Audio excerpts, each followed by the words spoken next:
سبق نمبر 86، سورۃ المائدہ کا رکوع نمبر 3، آیت نمبر 12 تا 19۔ قرآن مجید کی تلاوت حرفی لفظی اور با محاورہ ترجمہ بما تشریح حافظ محمد قاسم خان کی آواز میں۔ بسم اللہ الرحمن الرحیم۔ وَلَقَدْ أَخَذَ اللَّهُ مِيثَاقَ بَنِي إِسْرَائِيلَ وَبَعَثْنَا مِنْهُمُ 12 نَقِيبًا وَقَالَ اللَّهُ إِنِّي مَعَكُمْ لَئِنْ أَقَمْتُمُ الصَّلَاةَ وَآتَيْتُمُ الزَّكَاةَ وَآمَنْتُمْ بِرُسُلِي وَعَزَّرْتُمُوهُمْ وَأَقْرَضْتُمُ اللَّهَ قَرْضًا حَسَنًا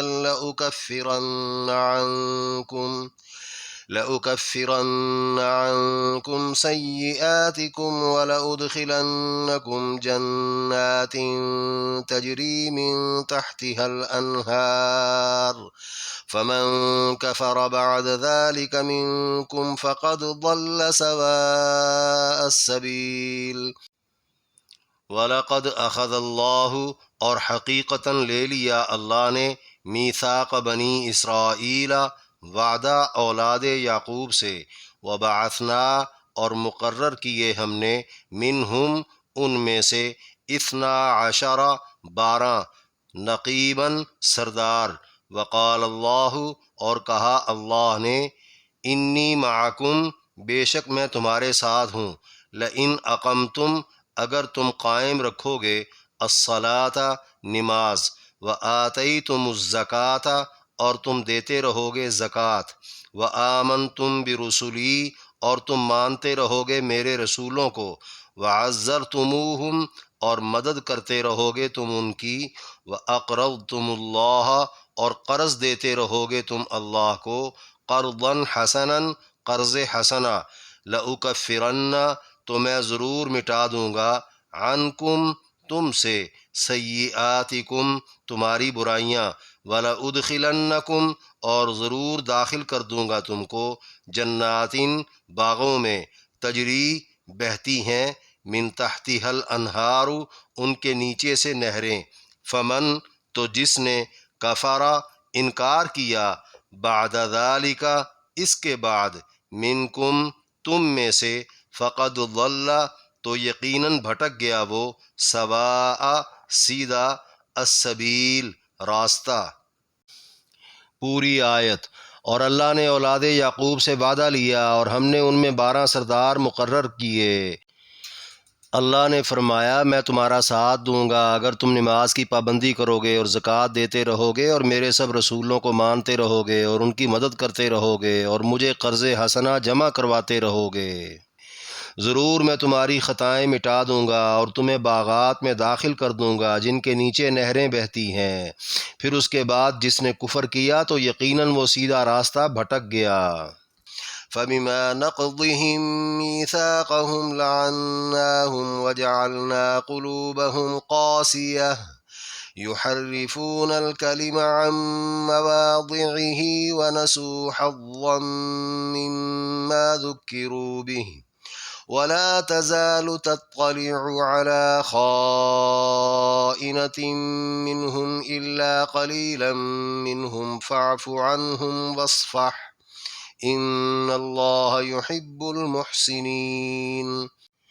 فبما پھر بوجہ اس کے جو، نقضہم توڑنا ان کا، میثاقہم اپنے وعدوں کو، لعناہم لعنت کی ہم نے ان پر، وجعلنا اور کر دیا ہم نے، قلوبہم ان کے دلوں کو، قاسیۃً سخت، یحرفون پھیر دیتے وہ، الکلم کلام کو، عن مواضعہ اس کی جگہ سے، ونسوا اور بھول گئے وہ، حظًا ایک بڑا حصہ، مما اس میں سے جو، ذکروا نصیحت کی گئی انہیں، بہ ساتھ اس کے، ولا تزال اور ہمیشہ آپ، تطلع اطلاع پاتے رہتے ہیں، علی خائنۃ اوپر خیانت کے، منہم ان کی طرف سے، الا قلیلا مگر تھوڑے، منہم ان میں سے، فاعفو آپ معاف کر دیں، عنہم ان کو، واصفح اور درگزر کر دیں۔ ان اللہ بلا شبہ اللہ یحب پسند کرتا ہے المحسنین نیکی کرنے والوں کو۔ پوری آیت۔ پھر ان کی اپنی عہد شکنی کی وجہ سے ہم نے ان پر لعنت بھیج دی اور ان کے دلوں کو ہم نے سخت کر دیا۔ وہ کلام کو اس کی جگہ سے پھیر دیتے اور وہ اس میں سے بڑے حصے کو بھول چکے جس کے ساتھ ان کو نصیحت کی گئی تھی۔ ان میں سے سوائے چند کے ہر ایک کی خیانت پر آپ مطلع ہوتے ہی رہتے ہیں۔ آپ انہیں معاف کریں اور درگزر کر دیں، بلا شبہ اللہ نیکی کرنے والوں کو ہی پسند کرتا ہے۔ ومن الذين قالوا إنا نصارى أخذنا ميثاقهم فنسوا حظا مما ذكروا به فأغرينا بينهم العداوة والبغضاء إلى يوم القيامة وسوف ينبئهم الله بما كانوا يصنعون۔ ومن الذین اور لوگوں میں سے جنہوں نے قالو کہا انا نصارا ہم نصارہ ہیں، اخذنا لیا ہم نے، میثاقہم وعدہ ان سے، فنسو تو بھلا دیا انہوں نے، حظاً بڑا حصہ، مما اس میں سے جو، ذکروا نصیحت کی گئی انہیں، بھی اس کے ساتھ، فاغرینا تو چمٹا دی ہم نے، بینہم ان کے درمیان، العداوۃ دشمنی، والبغضاء اور نفرت، الی یوم القیامت یوم قیامت تک، وسوف اور عن قریب، ینبئہم اللہ اللہ ان کو خبر دے گا، بما اس کی جو، کانوا تھے وہ، یصنعون کرتے۔ پوری آیت۔ اور لوگوں میں سے جنہوں نے خود کو نصارہ کہا ہم نے ان سے بھی وعدہ لیا، پھر وہ بھی اس میں سے بڑے حصے کو بھول چکے جس کے ساتھ ان کو نصیحت کی گئی تھی۔ پھر ہم نے تا قیامت ان کے درمیان دشمنی اور نفرت ڈال دی، اور اللہ بہت جلد انہیں بتا دے گا جو بھی وہ کرتے تھے۔ يا أهل الكتاب قد جاءكم رسولنا يبين لكم كثيرا مما كنتم تخفون من الكتاب ويعفو عن كثير قد جاءكم من الله نور وكتاب مبين۔ یا اہل الکتابی اے کتاب والو، قد جاءکم یقیناً آ چکے تمہارے پاس، رسولنا ہمارے رسول، یبین ظاہر کرتے ہیں وہ، لکم تمہارے لیے، کثیراً بہت چیزیں، مما اس میں سے جو، کنتم تھے تم، تخفون چھپاتے، من الکتابی کتاب سے، ویعفو اور درگزر کرتے ہیں وہ، عن کثیرن بہت سی چیزوں سے، قد جاءکم یقیناً آ پہنچی تمہارے پاس، من اللہ اللہ کی طرف سے، نور روشنی، و کتاب مبین اور کتاب کھلی۔ پوری آیت۔ اے کتاب والو، تحقیق تمہارے پاس ہمارے رسول آ چکے ہیں جو تم پر ان میں سے بہت سی چیزیں ظاہر کرتے ہیں جنہیں تم کتاب سے چھپاتے تھے، اور بہت سی چیزوں سے وہ درگزر بھی کرتے ہیں۔ بے شک اللہ کی طرف سے تمہارے پاس روشنی اور واضح کتاب آ چکی ہے۔ يهدي به الله من اتبع رضوانه سبل السلام ويخرجهم من الظلمات إلى النور بإذنه ويهديهم إلى صراط مستقيم۔ یہدی ہدایت دیتا ہے، بہ اللہ ساتھ اس کے اللہ، من جو کوئی، اتبع تابع ہوا، رضوانہ اس کی رضا کے، سبولا راہیں، السلامی سلامتی کی، ویخرجہم اور نکال لیتا ہے ان کو، من الظلماتی اندھیروں سے، الی النوری روشنی کی طرف، باذنہ اپنے حکم سے، ویہدیہم اور ہدایت دیتا ہے ان کو، الی صراط مستقیم سیدھی راہ کی۔ پوری آیت۔ اللہ اس کے ذریعے سلامتی کی راہیں اسے دکھاتا ہے جو اس کی رضا کا تابع ہو، اور انہیں وہ اپنے حکم سے اندھیروں سے روشنی کی طرف نکال لیتا ہے، اور انہیں وہ سیدھی راہ پر چلا بھی دیتا ہے۔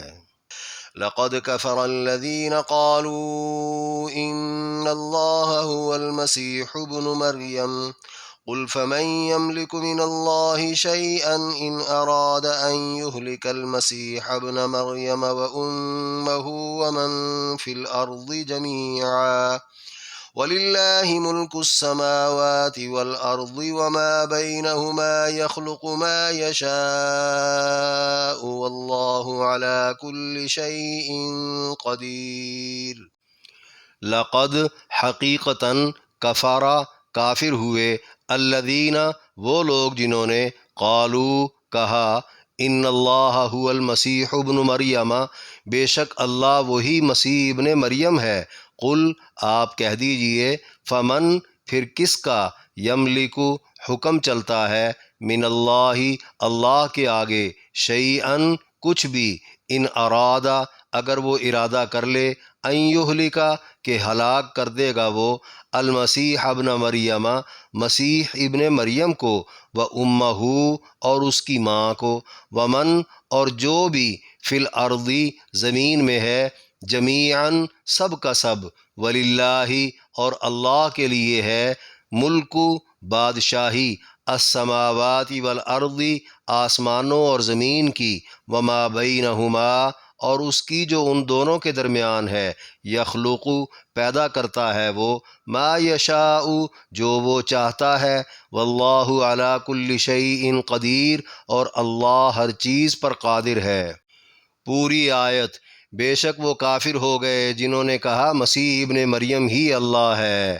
آپ کہہ دیجئے اگر مسیح ابن مریم کو اور ان کی ماں کو اور جو بھی زمین میں ہے سب کو وہ ہلاک کرنا چاہے تو اللہ کے آگے کون ہے جس کا کچھ بھی حکم چلتا ہو؟ اور آسمانوں اور زمین پر اور جو کچھ ان دونوں کے درمیان ہے سب پر اللہ کی بادشاہی ہے۔ وہ جو چاہے پیدا کرتا ہے اور اللہ تو ہر چیز پر قادر ہے۔ وقالت اليهود والنصارى نحن أبناء الله وأحباؤه قل فلم يعذبكم بذنوبكم بل أنتم بشر ممن خلق يغفر لمن يشاء ويعذب من يشاء ولله ملك السماوات والأرض وما بينهما وإليه المصير۔ وقالت الیہود والنصارى اور کہا یہود و نصارہ نے نحن ہم ابناء اللہ بیٹے ہیں اللہ کے واحباؤہ اور چہیتے ہیں اس کے۔ قل آپ کہہ دیجئے فلیما تو کیوں یعذبکم سزائیں دیتا ہے وہ تم کو بذنوبکم تمہارے گناہوں کی بل انتم بلکہ تم بشرٌ عام انسان ہو ممن اس میں سے جو خلقہ پیدا کیا اس نے یغفرو وہ بخشے گا لمن جس کے لیے یشاء چاہے گا ویعذب اور عذاب دے گا وہ من یشاء جس کو وہ چاہے گا وللہ اور اللہ کے لیے ہے ملک بادشاہی السماوات والارض آسمانوں اور زمین کی وما بینہما اور جو ان دونوں کے درمیان ہے وإلیہ اور اس کی طرف ہے المصیر لوٹنا۔ پوری آیت۔ اور یہود و نصارہ نے کہا ہم اللہ کے بیٹے اور اس کے چہیتے ہیں۔ آپ کہہ دیجئے پھر اللہ تمہیں تمہارے گناہوں کی سزا کیوں دیتا ہے؟ ایسا نہیں بلکہ تم اس کی مخلوق میں سے ایک انسان ہو۔ وہ جسے چاہے بخش دے اور جسے چاہے عذاب دے اور آسمانوں اور زمین پر اور جو کچھ ان دونوں کے درمیان ہے سب پر اللہ ہی کی بادشاہی ہے اور اسی کی طرف لوٹنا ہے۔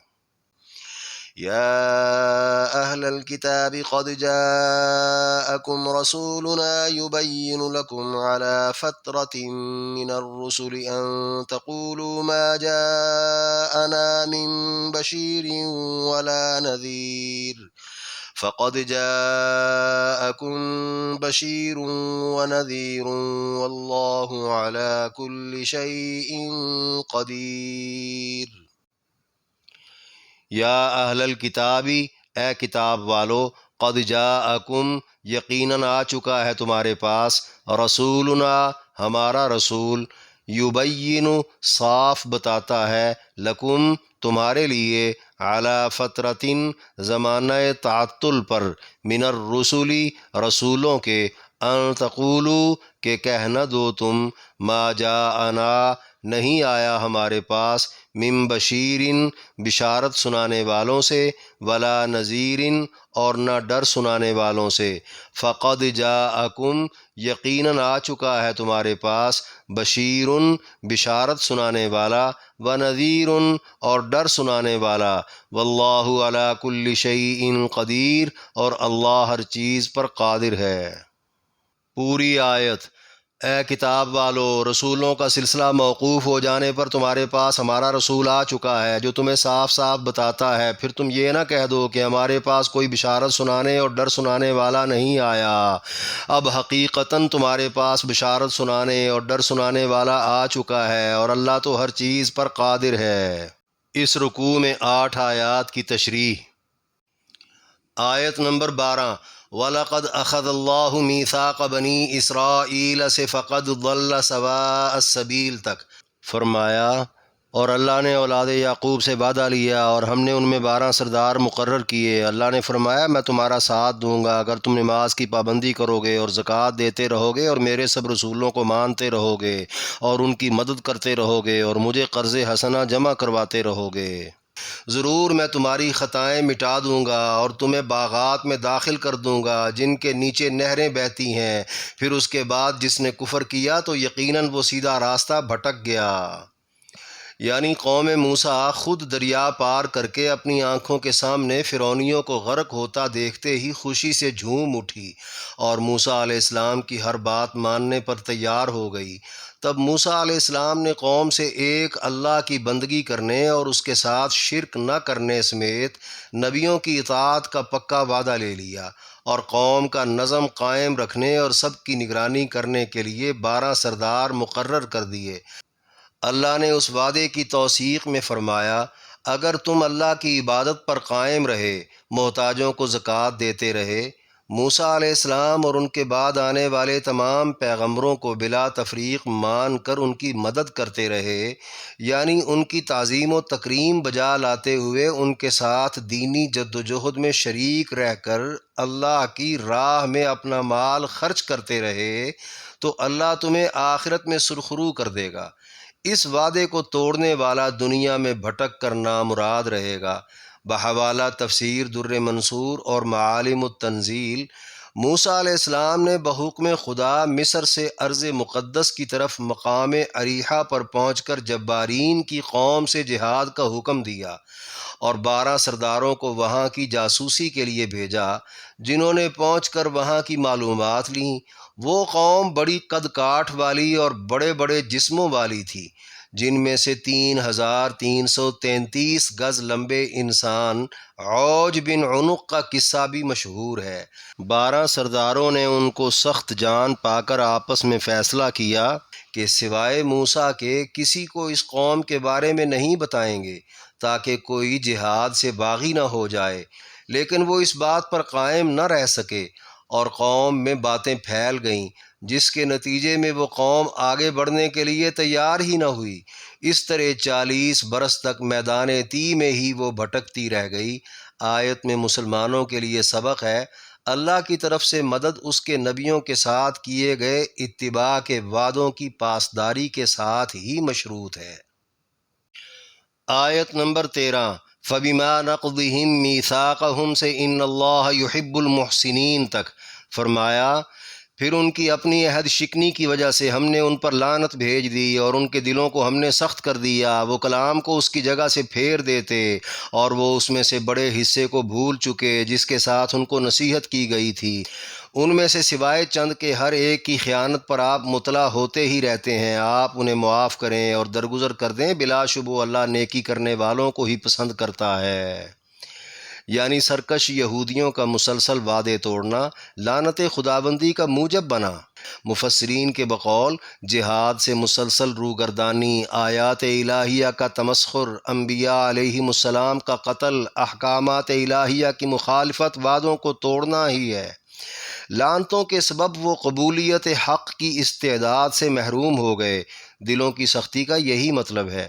دل جب سخت ہو گئے تو تورات میں تحریف شروع کر دی۔ قرآن اور نبی کریم علیہ السلام کی تائید میں تورات کے مضامین بدلنے، چھپانے اور حذف کرنے لگے۔ اسی طرح آخری نبی پر نازل ہونے والے حق کی مخالفت بھی کر دی۔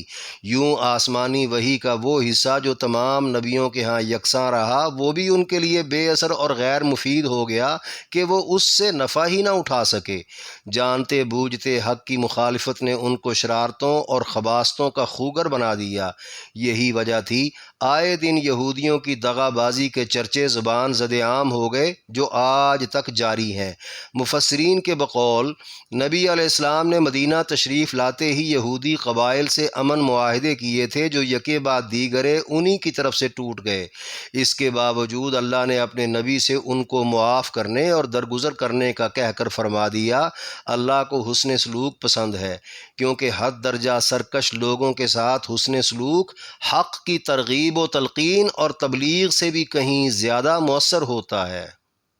آیت نمبر 14 وَمِنَ الَّذِينَ قَالُوا إِنَّا نَصَارَىٰ سے وَسَوْفَ يُنَبِّئُهُمُ اللَّهُ بِمَا كَانُوا يَصْنَعُونَ تک فرمایا، اور لوگوں میں سے جنہوں نے خود کو نصارہ کہا ہم نے ان سے بھی وعدہ لیا، پھر وہ بھی اس میں سے بڑے حصے کو بھول چکے جس کے ساتھ ان کو نصیحت کی گئی تھی۔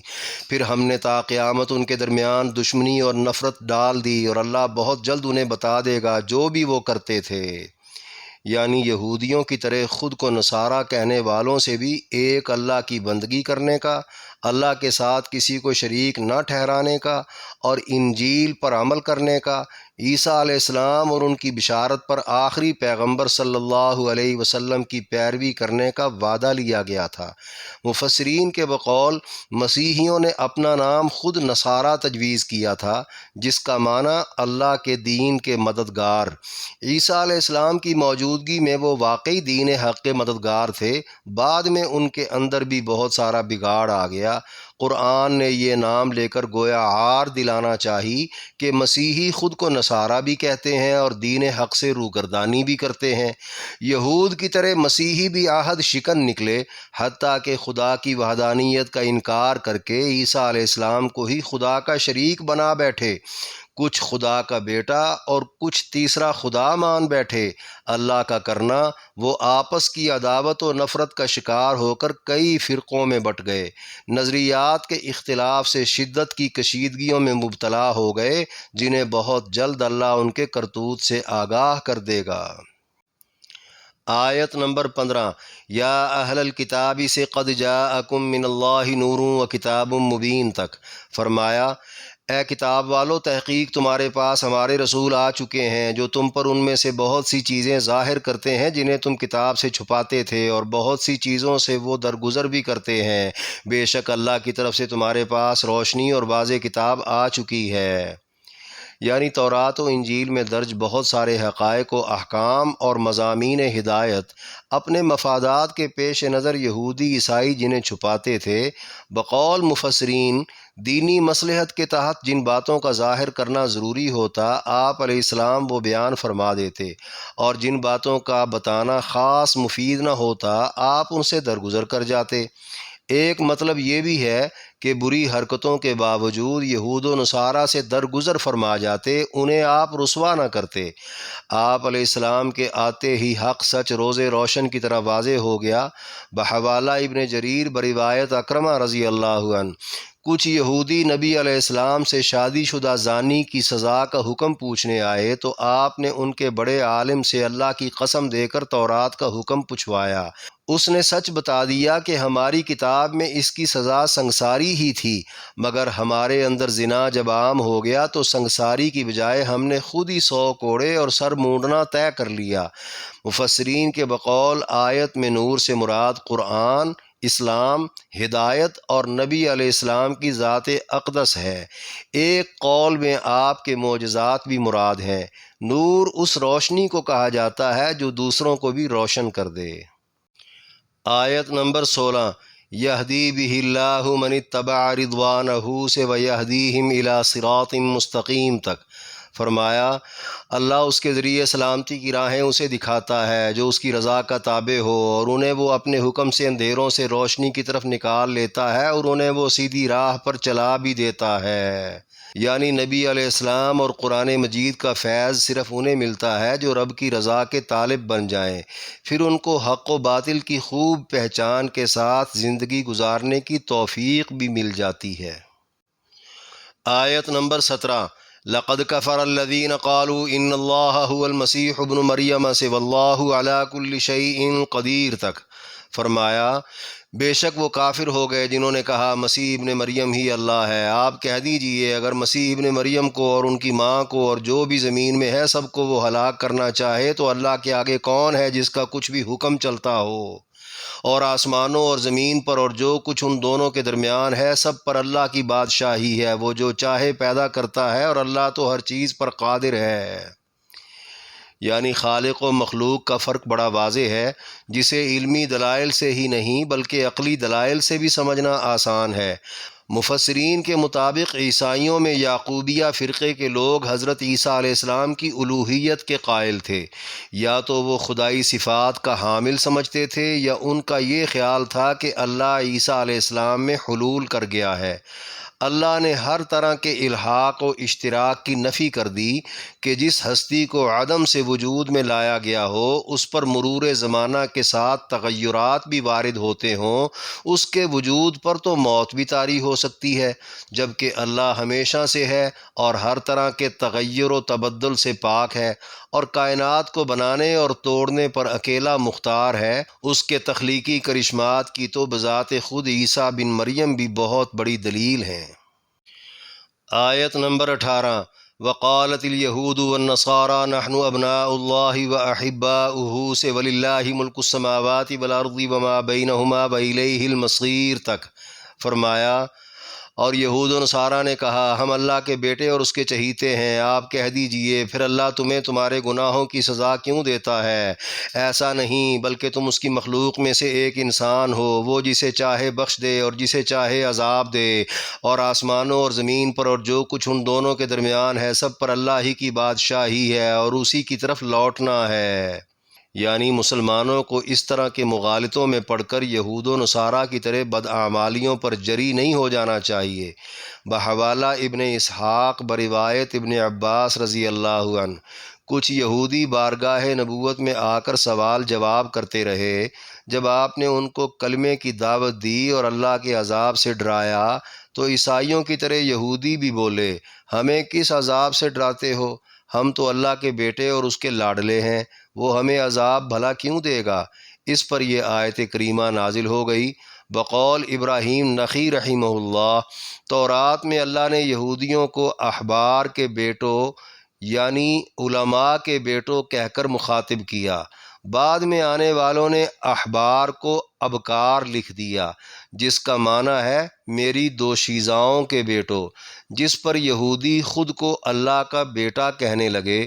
بعضوں نے کہا یہود نے عزیر اور نصارہ نے عیسیٰ علیہ السلام کو اللہ کا بیٹا قرار دے رکھا تھا، ان کی نسبت سے وہ خود بھی اللہ کے بیٹے بن بیٹھے۔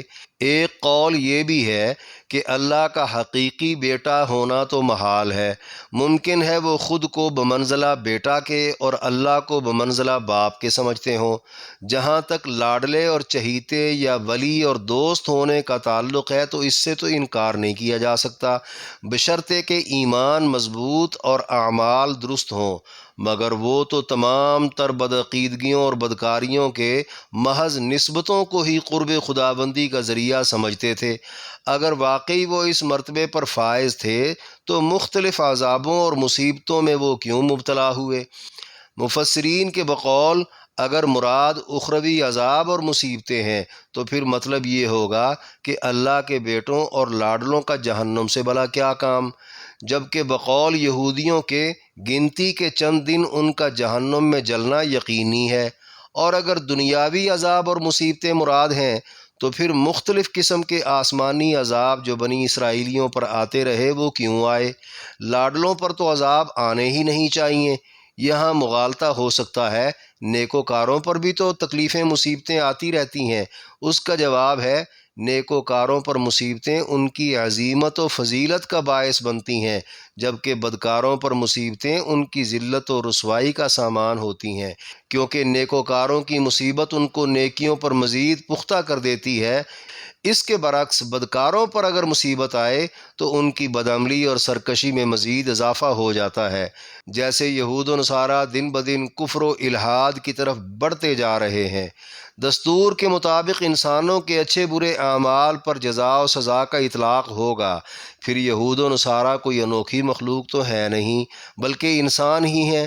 اللہ کی مرضی ہے، چاہے تو وہ انسانوں کو عذاب دے یا چھوڑ دے، کیونکہ وہ اکیلا ہر چیز کا مالک اور کار مختار ہے۔ آیت نمبر 19، یا اہل الکتاب سے واللہ علی کل شیء قدیر تک فرمایا، اے کتاب والو، رسولوں کا سلسلہ موقوف ہونے پر تمہارے پاس ہمارا رسول آ چکا ہے جو تمہیں صاف صاف بتاتا ہے۔ پھر تم یہ نہ کہہ دو کہ ہمارے پاس کوئی بشارت سنانے اور ڈر سنانے والا نہیں آیا۔ اب حقیقتاً تمہارے پاس بشارت سنانے اور ڈر سنانے والا آ چکا ہے، اور اللہ تو ہر چیز پر قادر ہے۔ یعنی عیسیٰ علیہ السلام کے بعد 600 سال تک کوئی رسول نہیں آیا۔ اس زمانے کو فترت وحی کا زمانہ کہا جاتا ہے۔ اس دوران اعتقادی و اخلاقی پستیوں میں مبتلا، سسکیاں لیتی انسانیت انتظار و طلب کی تکلیف دہ ساعتیں گزارتے ہوئے تباہی کے دھانے پہنچ چکی تھی کہ ہادی برحق امام الانبیاء تشریف لے آئے۔ ان کی تعلیمات بڑی واضح ہیں۔ اب اگر کسی نے منہ موڑا تو کل عذاب و سزا کے وقت کسی کا کوئی بہانہ نہیں چلے گا، اور نہ یہ کہنا معتبر ہوگا کہ کوئی رسول آیا ہی نہیں۔ مقرر بتا دیا، رسول آ چکے ہیں، ہر ایک تک رسول کی دعوت بھی پہنچ چکی ہے۔ ہر چیز پر قادر ہونے کے باوجود اللہ جبر کی بجائے ترغیب سے کام لے رہا ہے۔ یہاں نہیں سمجھو گے تو آخرت میں جبر ہوگا۔